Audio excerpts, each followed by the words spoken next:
Today we're taking a look at some featuring. Our student here is Jess Cutler, who's a pro cyclocross racer.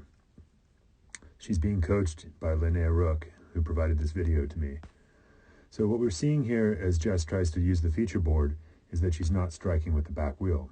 The idea here, when we're using a feature board, is that we want to press down directly through the legs and create some sense of preload downward through the middle of the bicycle upon entry into the feature that we're going to try to strike. The goal from there is to actually strike the feature board itself with both the front wheel and the back wheel. And what we're going to see in this video, in this before video, is that Jess does not strike the feature board with the back wheel.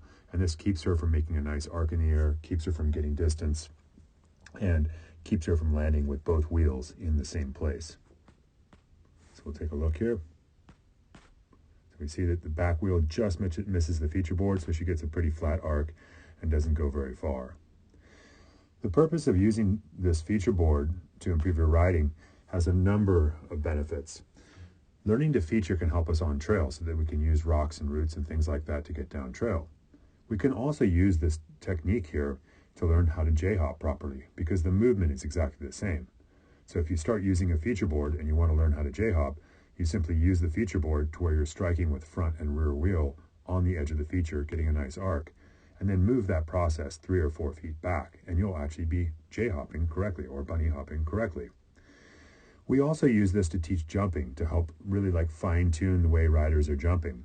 A lot of times what we see when riders are jumping is that they take off a little bit too soon with the back wheel. So the back wheel comes up before the lip of the jump. Even with a regular jump, we want the back wheel to go all the way to the lip of the jump. Otherwise, the rider's going to get a flat arc and a landing on both wheels at the same time. So what we're going to see in the after video is as Jess comes in, she's going to be a lot more vertical with her body. You can see here how horizontal her upper body is. She's going to press and she's going to hold the pressure longer until the rear wheel strikes the feature board. That's going to give her a nice arc in the air, and it's going to allow her to almost land past the little landing that we have set up for her here. So we'll take a look at that now. And here we see Jess after some coaching from Linnea, starting to get some nice air, really starting to get contact on the feature board with both wheels, front wheel, back wheel contact. And what we see here is that this allows more of an arc in the air and allows a landing with the rear wheel landing almost exactly where the front wheel is landing. As a matter of fact, she's almost making it to her target landing, which is there to mimic a rock or root or something down trail. So let's just slow this down and take a look at what she's doing differently here.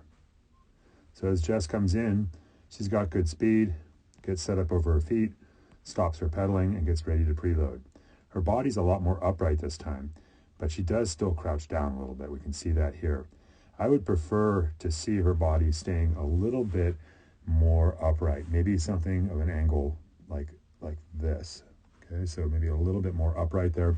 What that would do is give her more drive down through the legs. So it would allow her to compress more over the bottom bracket, get more suspension compression, load her legs more effectively, and essentially get more air, which would actually get her to the landing that she's trying to get to.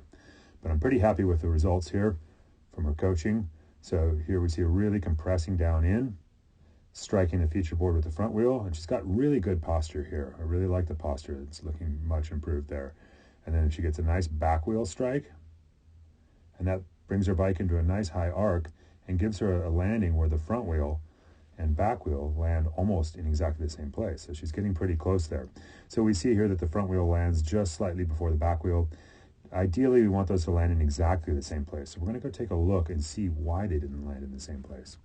So there's still just a little element of not striking the back wheel hard enough here. What we're going to see is as Jess comes in, she loads really well here, runs right into the feature board, gets good lift with the front wheel, but we can see the back wheel starting to lighten already. So the back wheel is already coming up into the air. It does strike the feature board, which kicks the bike into an arc. But had she held compression just a little bit longer, maybe until about here, and then let the legs up into her body, we would have seen a perfect arc. She would have got the front wheel all the way over and the back wheel all the way over the obstacle as well. Nice job, Jess.